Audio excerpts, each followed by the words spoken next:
Well, hi again, everybody. Welcome into another edition of the 19th Hole podcast for golfers. I'm your host, Dennis Silvers. We got a terrific show for you today because we have a terrific guest on, and we hope that you're going to enjoy the show no matter what vehicle you're looking at the show. It's going to be chock full, as they say, of some great information from a guy who's a wonderful, wonderful teacher and been doing it a long time and knows the game inside and out. We hope you, wherever you are in the country, we hope the weather is good. The weather here in Las Vegas is it's getting a little cool. It's getting to be fallish. Temperatures are dropping, but still very playable if you've got enough layers on and you don't mind a little bit of cool air. So it's good. Anyway, let me tell you about our guest making another appearance here on the 19th Hole podcast. Donald Crawley is currently the director of the Boulders Golf Academy in beautiful Carefree, Arizona. And he is also president of Golf Simplified, and we'll learn more what that is in just a minute. Prior to that, he was the vice president of business development and director of instruction at the legendary John Jacobs Golf Schools, which covered 42 golf school locations, and that's a lot. Donald is the creator and vice president of Golf Simplified. So let's bring him onto the show now and get into it. Donald, thanks for taking time out. I know you've got a busy schedule. You're full of giving lessons all day, so I appreciate it. Always glad to see you. Please explain what Golf Simplified is to our viewers. Well, of all the avid golfers that I've been the pleasure to be exposed to, golf of recent years has been made too complicated. Yeah. Way too. It's a difficult game. We know it's a hard game. It's a great cliche. Golf is hard. And it is. It's challenging. It's fun. But we need to keep the instructions simple enough that the guy or gal on the end of that stick, that club, can figure it out. So I'm going to come in with 2 or 3 points to work on, as opposed to breaking a swing completely down and rebuild me. It's just too complicated to do that. So I'm going to try and keep it as simple as possible and get it down to your fundamentals, but the information that you can hit the golf ball better. Yeah, and that's important. I like that because, I go by the KISS rule, keep it simple, stupid. I'm not that smart. Right. And kind of limited, like a lot of people, on what they could do with a golf swing. Don't you think, though, Donald, that by far the majority of amateur players really make the golf swing harder than it needs to be because they're trying a new swing philosophy? They're trying to manipulate the club and get it in certain positions, and they make it harder than it needs to be, when I think the golf swing is basically pretty simple. You take it back, you swing forward, deliver the club face to the ball, boom. You agree or not? Good. I appreciate you making it sound that simple. That's great. Take it back, get the face square, and go forward. That's great. I think what's happened in recent years is because of all the data, and data's a good thing, the TrackMan, the impact, the ball speed, and people get carried away, and in this day and age want information, which is okay, but what are you going to do with that information? Yeah. And I see too many people get caught up in it, and they give me the numbers, and my numbers are off. And I said, it is a game with a club and a ball. And I had the good pleasure of playing here at the Boulders with 3 members yesterday, very good players, low handicaps. Had to be on my game to compete. I'm a teaching pro. I don't get to play much. But the more I am on the golf course, the more I realize you've got to keep your swing thoughts pretty darn simple. Yeah. It's simple. We can't get too complicated thinking about all the stuff going on and all the data. We've Right. got to keep the swing thought simple. So what I've been really trying to do is I'm good with data and TrackMan. Here's your numbers, but here's what we've got to do in order to improve those numbers, increase and improve your impact, and then simplify that thought process when you hit the golf course. Get it down to one, maximum two thoughts, feelings, pictures in Yeah. order to improve. Yeah.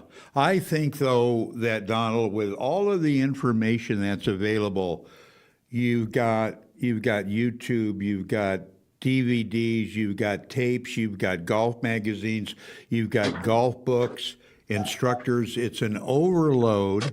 It's an overload of information, and you get up there and you don't know what to do. You got so much going through your head. Yeah, it gets way too complicated. And it's interesting now, I've been in golf instruction my whole life, and Right. I'm not going to reveal my age, but over 40 years of teaching golf. And now everything's out on Instagram, Right. Twitter, YouTube. I mean, you can get any instruction you want. And the challenge is people try and grab a piece of everything and then come to me so confused. Right. You've got to simplify, get it down. And my mentor was John Jacobs, and his great saying, and the way we were taught to teach, I was taught to teach, is diagnosis, meaning let's diagnose what Dennis is doing wrong, Right. explain what that is, what that Right. means, and how it affects your ball flight, and then get right on to the correction. Diagnosis, explanation, correction. And let's get in and correct whatever the flaw is and get it down to the fundamentals, improve the impact. Yeah, you don't want to just put a Band-Aid on it. You want to find the root cause, and that's gonna. That's right. That's really going to help you. And John Jacobs, legendary, iconic figure in the world of golf. Absolutely right. What he said. Donald, what in your opinion is one or two of the characteristics or the traits a person has to have to be a good golf instructor? Oh, a good golf instructor. Yeah. Well, when I was running the Jacobs schools, boy, we had at one time, I think I had 600 PGA instructors working for us, for me. So I was really pleased in order to produce a training program. Mm-hmm. And in that training program, which is to answer your question, number one, a good golf instructor is made when they learn to listen. When they listen to the student. Yeah, there you go. So that first minute, you come to me for a lesson, anyone comes for a lesson, the first thing is, what would you like to work on? And often, typically, it would be, I want to work on my driver. I'm slicing my driver. I mean, that's a big issue. So I said, okay, we're going to focus on fixing the slice of your driver. And then you get right down, as you said, the root cause. So to make a good instructor, any young fella, lady wants to do it, they've got to be a good listener. You have to really learn to understand how people learn. I mean, Mike Hebron's doing a great thing, and now he's talking about, if you ever read his stuff, and Mike's a veteran instructor like I am, but, figuring out how people learn. Right. So some like to see video. Oh, I'm a visual learner. Some like to feel the club. You're called a kinesthetic learner. And then the engineer, he wants to know the angle of the dangle, and you've got to go and draw that out and get a whiteboard out and explain it to him. So you have to find the learning style. So there's three things I said there. Good instructors made from listening, relating to the people, how they learn, and then getting to the root cause and being able to diagnose, 100%. Explain, and correct. Yeah, 100%. And you do that as good as anybody. Donald, in your opinion, like I say, with all the information available, let's take mid-handicappers.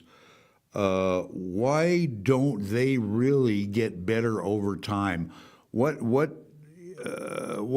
impedes them from getting better over time? That's a great question. So I see it all the time at my club, and retired people, recently retired, and they go out and play a lot of golf. Right. But all they do is repeating a flawed motion. And so even if I said, well, they've got to practice, even practicing doesn't do them any good because, and I don't this mean to be unkind to anyone, but they've got no clue what they're doing. So you need to find out A, what to do, B, Right. how to do it, and then you do have to practice in order to improve. So that's my answer as to why the mid handicap, the high handicap Okay. don't improve. Some of them Yeah. don't want to change. They just Yeah. says, no, I'm quite happy True. to be hacking away and play that True. 40-yard slice and dribble it down the fairway and chip it on the green and putt. And if they're having a good time, all Yep. power to Hey. them. But they're not going to get any better if they No, do that. and having a good time is what the game is all about. Really, it's that's important. What's the best way, Donald, in your opinion, for new players to find out? How could I put this? What particular swing philosophy works best for them or not? Because as you know, over the last number of decades, there has been a ton of different swing philosophies that have Yeah. developed. So how do I find out what's best for me? That's right. Excellent question because there are different swings. We look on tour now and you can see there is still a lot of different swings out Oh there. yeah, oh So yeah, you would have, you and I played golf in the 70s. I became a young golf pro in the 70s. So I learned a golf swing that was very popular at the time by a Johnny Miller, a Jack Nicklaus right, style right, that was quite right, upright, right, more of an upright swing, what I call up and under, and that only works for certain people. If we go back 2 decades, I know we're aging ourselves now, to Ben Hogan in the 50s. I mean, Ben Hogan has a flatter golf swing that works around his body, right, which you would see now to bring it up to modern times. A Ricky Fowler would be someone with tremendous ability who tends to swing more around his body in a right. flat swing. Then you'd look at a young star like, I'm going to say, Cameron Young, who swings particularly upright, Upright. as an incredible. There's three guys out there that, like Yatsuyama and Davis Riley, they actually stop at the top of the backswing and then just rip it. I mean, it's like such a unique Yeah, style. So yeah, there's still a lot of different swings out there. So what the question to answer is, okay, what swing should I use? That's where you need some help from a qualified guy who could look at it and say, Dennis, correct. you're working on the right thing. However, your swing tends to be too much this or too much that. This is what I recommend. I just got off the lesson tee with a gentleman who, because of his age and his limited ability, certainly couldn't be working on, how to lag the club and retain the shaft angle and lean the shaft. I mean, his eyes would roll in the back of his head. Got to put it down to simple terms. And as I said, just trying to get him to use his bigger muscles so he Yeah. doesn't just try and flail with his arms. So I hope I answered your question. As how do you do it? You need to get some personal help on that, Right. and someone advise you along the way, and it fit in line with your thought process. Correct. And then go and work and practice that. Correct. Absolutely, absolutely correct. Donald Crawley is our special guest here on the 19th Hole Podcast for Golfers. He is currently the Director of Instruction at the Great Boulders Golf Academy in Carefree, Arizona. What do most people come to you for, Donald? I know you see a lot of different people from a lot of different places that come to this magnificent resort where you're at. What are they looking for help on? Is there a commonality of problems? Do they want distance? Do they want to learn how to shape the ball? What's the most common? Yeah, there's two easy answers to that. People either come to hit the ball straighter, so they're strong, they hit the ball a long way, but they hit it all over the place. So they're looking, I need some accuracy. Yeah. And often they will use the word consistency, which is a bit of a flawed styling of. None of us are consistent, and that's not perfection. But people come to me for accuracy. I want to hit it straighter. Right. But then there's a lot of people who come to me who want to hit it farther. So tomorrow at 11 o'clock each week, I do which is called a super speed clinic. That is to get people in order to increase their swing speed Right. in order to hit the ball further. Now, as they're increasing the speed, I've got to be there coaching them so they're increasing it safely, correctly, Right. and applying the club head speed. So those are the two things Yeah. people come. I want to hit it further, or I want to hit it straighter. And then, of course, there's the A personality who says, I want to hit it straighter, further, and I want to do it every time. And that's my favorite customer. Yeah, They want to good do it. luck. Yeah. Yeah, good luck with that one. And Good that's when I luck. come with my dry sense of humor. I said, now look, mate, golf is hard. So I don't know if we'll get you there in this lesson, maybe next time. Yeah, you're gonna have to have a little bit of patience with it. That's interesting. Do you find though that, and I love asking this question to top instructors like yourself, do you find that a lot of your students overestimate their ability? Well, yeah, I get hit a 7-iron 180 yards, and then Absolutely. they're hitting it 130 or something, and that hurts them. That hurts them, I think. Yeah, it does. You're absolutely right. So, rather than knock someone down and say, yeah, and they said all the time, yeah, 160 is my 7-iron club. Yeah. And so rather than me say, you really don't, you only hit it 140. What I do is practically I take the person onto the golf course and I say, okay, we're 160 yards out. Now, here's the green, 160 yards away. You GPS it so that there's no sort of any confusion as to how far it is. It's 160. And we hit ball after ball until we find out which club does make the ball go 160. And that's the way to do it, because then reality sets in, and then you lay a game plan and say, now I'm going to give you a new cheat sheet. If your 7-iron's only 140, that's okay. But from now on, stop trying to hit it from 160. Yeah. Interesting. Donald, hang on. We're going to step away, take a short break, and when we come back after these messages, we'll have more with our special guest, Donald Crawley. Stay with us. We return right after this.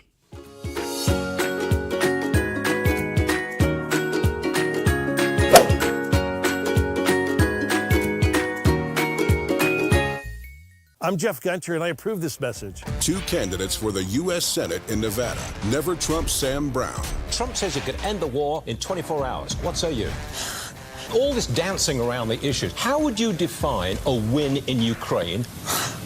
Meet 110% pro-Trump ambassador and Dr. Jeff Gunter. I will work tirelessly to bring back the America First policies that were so great under Trump. Dr. Jeff Gunter, the America First fighter we deserve.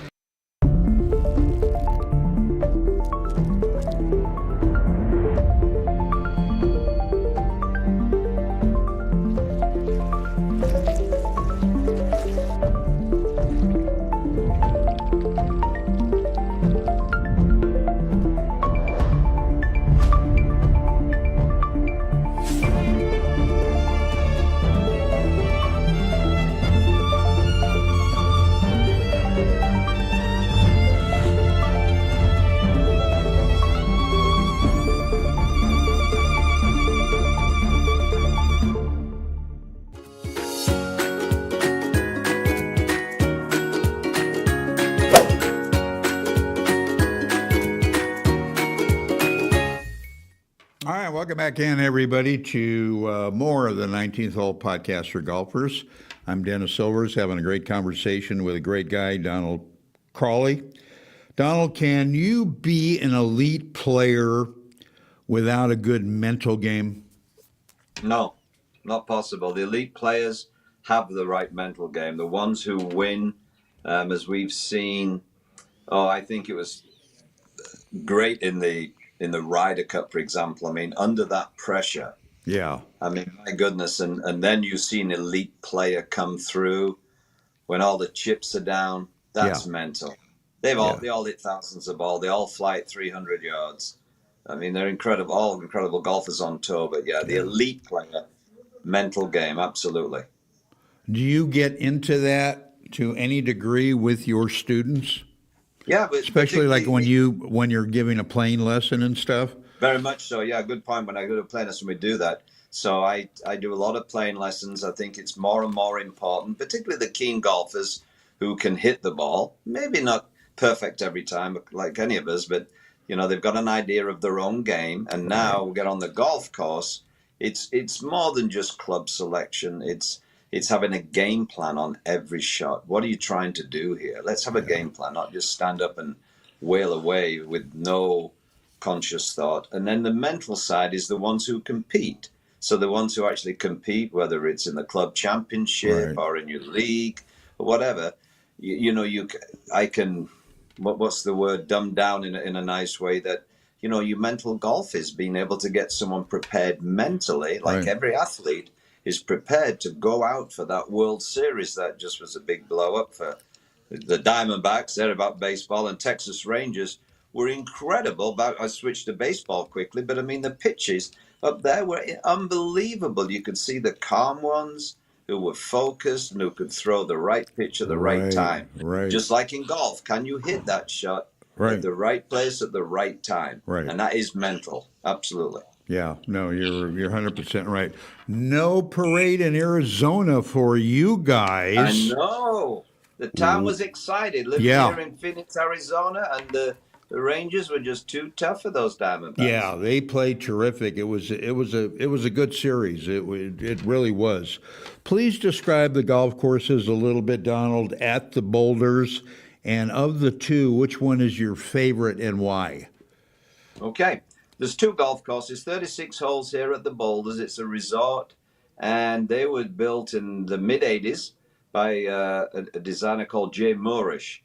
Same designer, but because of the layout of the land, the north course is a little longer and a little wider.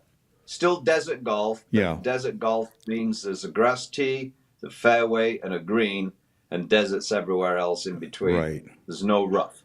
The north course I prefer mainly because there's a lot of holes that are shaped right to left. And I like to draw the ball. So the right to left holes fit my eye. I enjoy the north course. The south course is the one that has a little higher ranking because it works around the Boulders rock cropping. So you get these beautiful scenic views off the top of a big rock hitting down onto a green. I mean, it's beautiful. The visitors from out of state tend to prefer the south coast. But I don't prefer it because there's a lot of left to right holes. Ah, okay. So think of this, of all golfers listening, I'm right-handed golfer. I like to shape the ball right to left. And the hole is shaping left to right. And Tiger Woods said this famously one time a few years ago, if the hole doesn't fit your eye, you'll have a problem with it. So that's often why people prefer one course over another. So summary, they're both beautiful. We've just finished overseeding. They're in great shape. Yeah. It's a beautiful visit course to play. And you've played it, Dennis. It's fabulous. They are beautiful. Final answer is I prefer the north course. Okay. Why don't you find a good instructor to teach you how to hit it left or right, Donald? I'm working on that. You can hit a little fade. Come on. Finish, I'm going to go out and beat balls and curve that thing left to right. I'm going to be right out there doing it this afternoon. Oh, my God. That is good. That is good for you.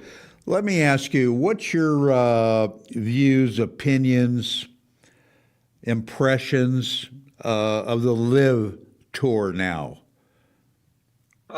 Well, it's changed. I think you and I maybe talked a year ago, and maybe my answer has changed a little bit. LIV, I mean, what a juggernaut of prize money, right? And the guys are playing that. I mean, it's incredible. And you can never, my opinion is you can't deny them for wanting to make a good living playing golf. Now, of course, it was all lawsuit and LIV against the PGA, the bad guys, the good guys. Now it's a mess. Now it's merged to some degree. So I honestly don't know how it's going to end up. I mean, will LIV end up, pretty much owning the PGA Tour and sponsor everything? I don't know. Yeah. I don't know how it's going to turn out. I think it's a shame that it's separated the top golfers, and it's now the battle about world rankings and Right. playing in majors. I mean, it's Right. become very political, which is Yeah. a shame. I mean, Super golf political. is a great sport, fun game for hundreds of years. Is really meant for pleasure and competition, and I think we've kind of got sideways on that whole deal. Yeah, I agree. And that agreement, I think, is done. They're going to have to start from square one, and they've got to get it. They've got to get it worked out where there's some compatibility, some because cohesion. there's Yeah. a lot of good players that are playing over there, and they go, oh, they can't play in the majors and blah, blah, blah. Well, they're cutting their nose to spite their face, because these people draw in patrons. They sell tickets.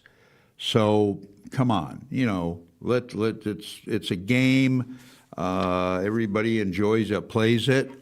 And you just gotta loosen up a little bit. So it's going to be interesting to see what happens, Donald, by the end of the year. They are redoing their schedule now for 2024, and I've been told they are going to kick off the season here in Las Vegas right around Super Bowl time. Yeah, so that'll be awesome for people to go out and look at these people and see what the live experience is all about.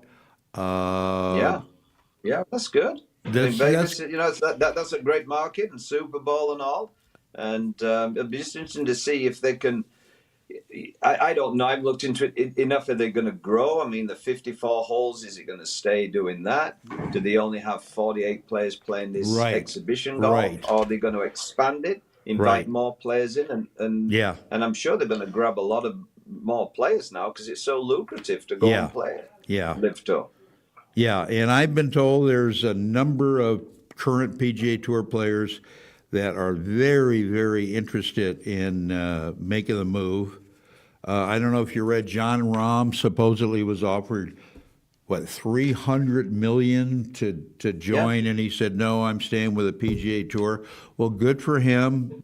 I give him credit to do what he believes in, but I just think it's a great opportunity for these guys, like you say, to make a lot of money, to have that security for their family and stuff. But it is going to be interesting. Donald, I think the short game is the real scoring part of golf. What do you do as a top instructor, for instance, to tell your students about practicing short game, especially putting, to make putting more sexy? Because that's important. I think that's where it's at. What do you tell your students? Short game is definitely the scoring game. So you need to work on all 4 disciplines: chipping, pitching, sand, and putting.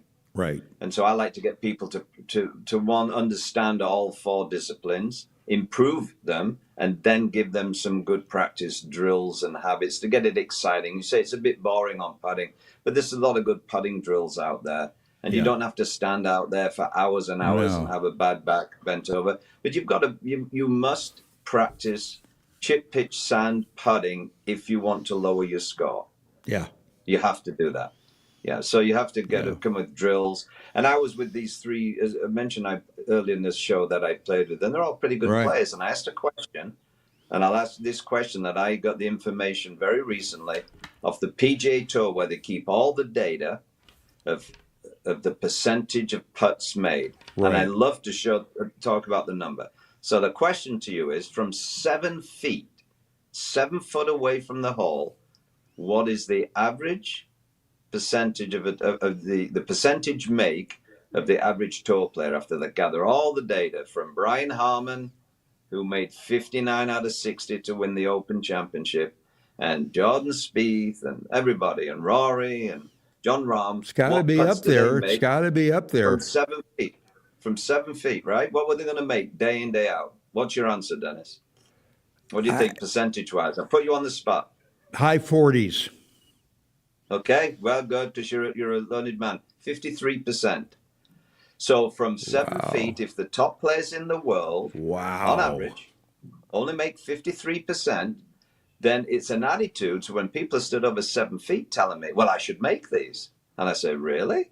Well, how come you should make it more than anybody else? So the point is practice them so that from Practice. all distances you improve. Yeah. But the practice, again, I go back to if the person doesn't know what they're doing with the putting routine and the posture and the aim and the stroke, if that's off, then practicing is just practicing the wrong thing. So being an instructor, I said, I've got to take a look at you and say, show me where you're aiming. What are you trying to do? And then get you into a better technique. And then practice becomes everything. That becomes golden, which the big boys and the big girls do. I mean, they putt, tremendous. Yeah, they do. And I keep. Yeah. Sorry, I was just going to say I played yesterday. I keep my putting stats because I want to know what should I be practicing. 3-footers? No, because I'm pretty good at that. How about improving your percentage make from 20 feet? That would be nice. So, and long putts, lagging, distance control. Lagging is really important. Yep. That's the key thing right there. If you can hit the ball the right distance, even with the wrong technique, you'll be a pretty good putter. Yeah, that's exactly so right. I work a lot on that distance control and drills in order to get people practicing the right things. That's exactly right. That is well said. It's just super important. What do you think about people getting? They're into the game for a year or something like this. Sure, some people pick it up and get better than others fairly quickly. But what do you think about getting fitted for clubs? I think a lot of people do way too early, thinking that's going to help their game. They're going to buy their game, and I think it's a total waste until you get down to a certain handicap. Disagree with you on that one, Dennis. Disagree on that one. I think that someone should, maybe not even a custom fit, but going through COVID, 2020 to 2022, we had such an increase of golfers. Booming, right? Golf booming. Because of people wanting to get outside. Booming. So at least, and I'm thinking newer golfer, definitely get some advice. Go and don't buy a cheap knockoff club that's too heavy, too long, too stiff. So in a sense, you've got to have a golf club that fits you in terms of length and weight and quality. Then the custom fit does come later, but I wouldn't hold it over your head to get down to a certain handicap. I think you get to a certain point of your game where then a custom fit is very helpful, particularly in the shaft. The shaft gives you the feel of the golf. Right. So if this gentleman I was just teaching, because it's fresh on my mind, is up in years, and what a difference the way he hits the ball when he's using a lighter shaft than a regular standard weighted shaft, which is typically going to be 90 grams. And now put him in a gram of 50 grams, 45 grams. He can really, move the club a little bit and get some more fun out of it. So I think that people should be advised on what clubs to play and fit, and then get custom fit when you get to a certain point. Right. Yeah, and like the old saying goes, the shaft really is the engine of the club.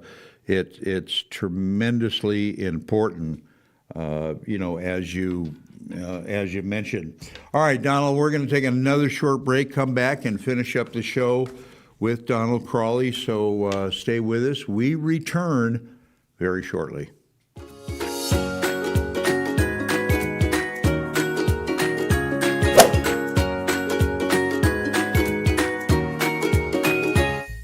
One of the perks about being in golf media is that I get to try every club ever made. Of course, like most things, some are better than others. I'm here to tell you that I have found unquestionably the absolute best performing set of irons I have ever played, and my scores show it. Let me introduce you to Grindworks, custom fitted irons that are made to fit your game. Grindworks offers players 3 different styles of irons. You can choose muscleback irons, cavity back irons, and even blades, along with some awesome wedges. And when you purchase your clubs, Grindworks lets you choose the type of shaft you want, the type grip you prefer, and even will adjust the loft and lie of your clubs if needed. That's unheard of. So what are you waiting for? Feel the power and experience and performance of these amazing clubs. Simply go to grindworksusa.com or call 281-651-4046 to order. Trust me, your handicap will love you for it. As golfers, we want instant gratification when it comes to a better golf swing and playing better golf. Impossible, you say? Not anymore. Golf Boost Artificial Intelligence (AI) has developed and patented the most advanced swing analysis technology in golf. Simply, the algorithms detect your body position and then analyze your golf swing using their artificial intelligence technology. The AI captures all the relevant data from your swing video and then presents you a personalized lesson. Golf Boost AI is the ultimate swing analysis and virtual instruction system for golfers of all ages and abilities. This sophisticated software takes into consideration your height and build, playing level, and returns the ideal solution for your swing. Bottom line, Golf Boost AI is an incredibly convenient and cost-effective tool for golfers to improve their swing. Go to golfboost.com and check it out. The app is free to download and try. Visit golfboost.com today.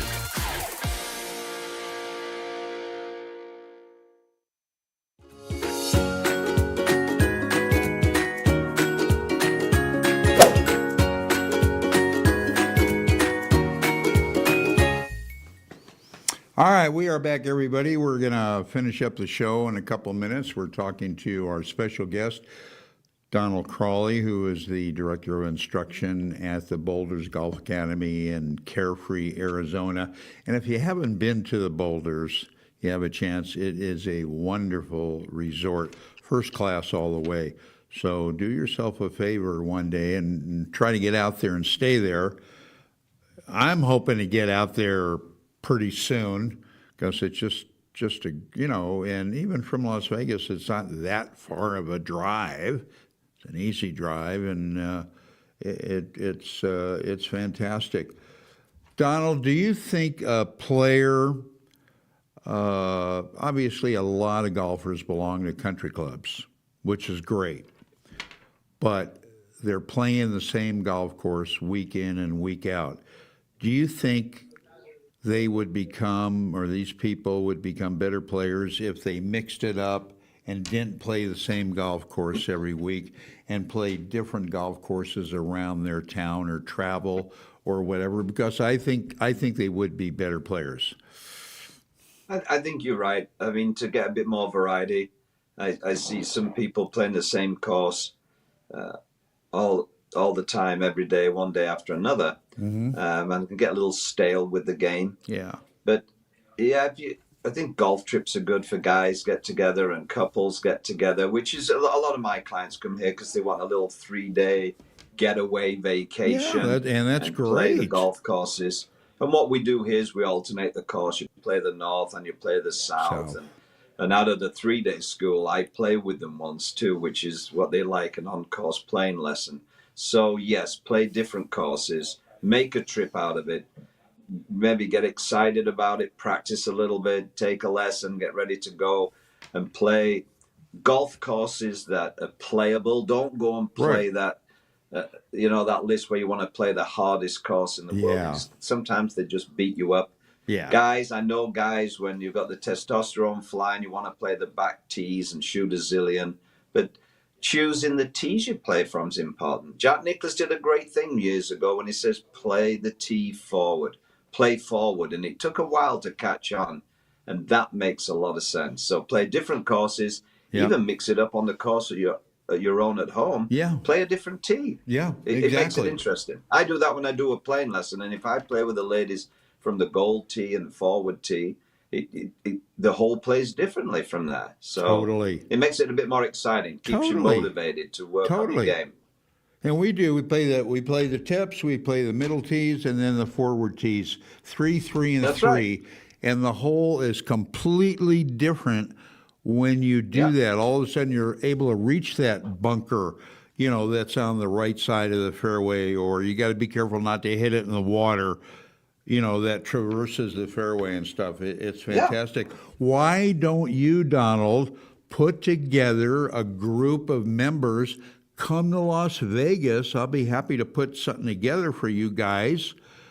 And let's play some courses here. Who doesn't like coming here? You know that. I love coming up there, and you've got a great variety of golf courses. Yeah. Las Vegas is a great market. In fact, One of my members I taught yesterday, he is up there today, traveled up there with a group of guys. They're playing for 5 days in a row on a golf Nice. trip to Vegas. Nice. He's with his son, and it's fun. We do have a group of Boulders members. This year they went to Whistler up in Wisconsin and played there. So right, Vegas is a good market. And get some guys together. We could have a Ryder Cup game. Oh, that I'll would be get together awesome. all And those like I say, expats. I'd be happy to put it together for you, really, and come up with a bunch of guys. It'd be so much fun. It's always fun. Yeah, it's good. I like that. It'd be so much do it. fun. Yeah. And obviously it's not hot now, we're in the 70s now, but it's sunny and it would just be absolutely terrific. Anyway, Donald, I'll let you go. I appreciate your time so much because I know you are booked morning, noon, and night, and we'll get you back on sooner than later because you got great information. What's the best thing you learned working for John Jacobs? What's the best thing I learned from John Jacobs? Wow, that's a big question. I would say the ability to diagnose the golf swing.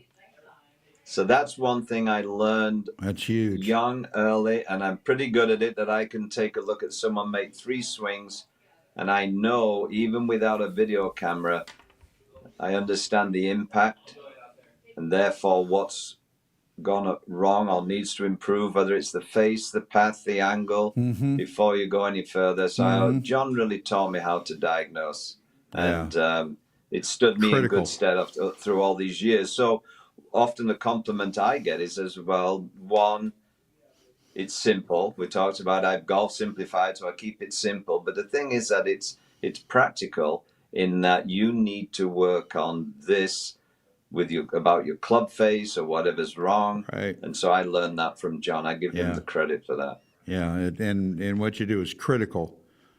Is critical. You got to be able to. Well, we all want to get better, right? Yeah, we all want to improve, exactly. So You got to be able to diagnose those faults. Otherwise, that's you're right. going to be And the chopping it around self-diagnosis. all the time. Yeah. Yeah. And people thinking this, I'm too quick and I came over the top. Everyone Right. tells me that.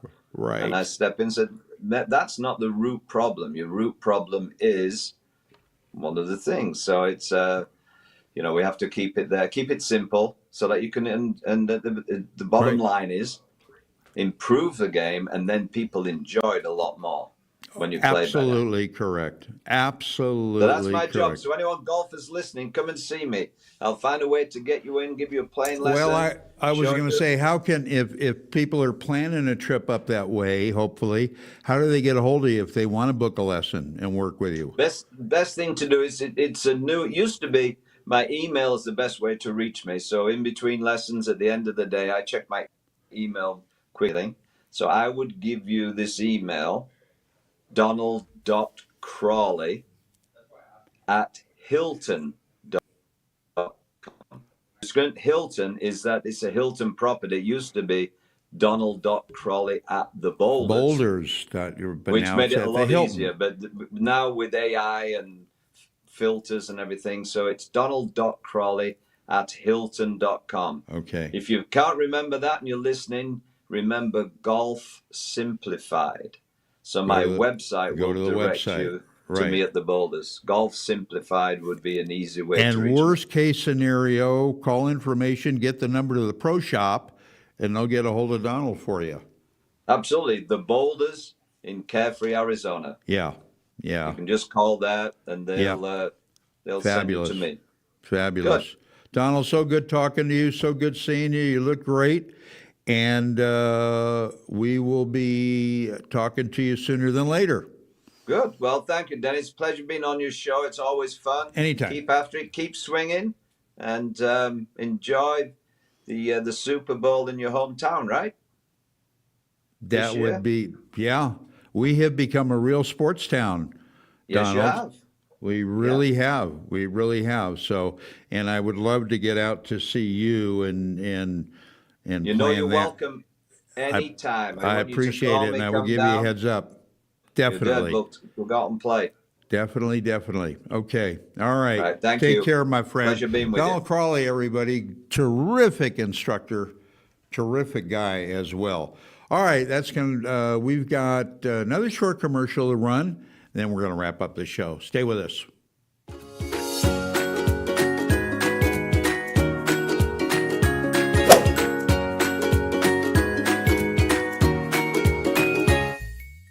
Hi, I'm Dennis Silvers, host of the 19th Hole Podcast for Golfers, and I'm here to tell you about some great wedges and putters from Grindworks USA.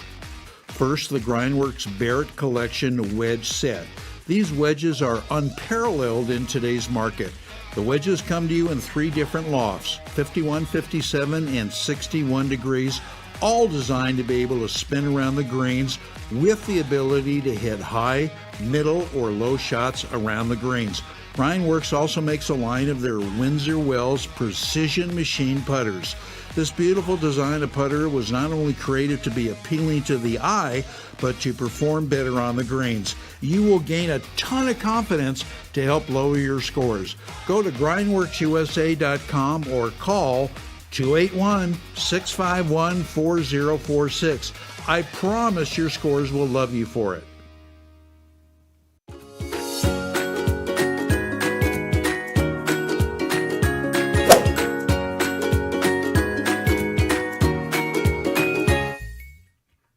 All right, that's going to conclude this episode of the 19th Hole Podcast for Golfers.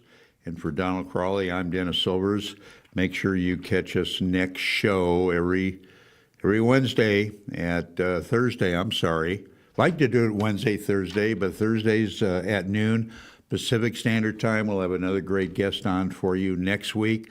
So in the meantime, I hope you get a chance to get out and play some golf and keep it in the short stuff. So we'll see you next week, everybody. So long.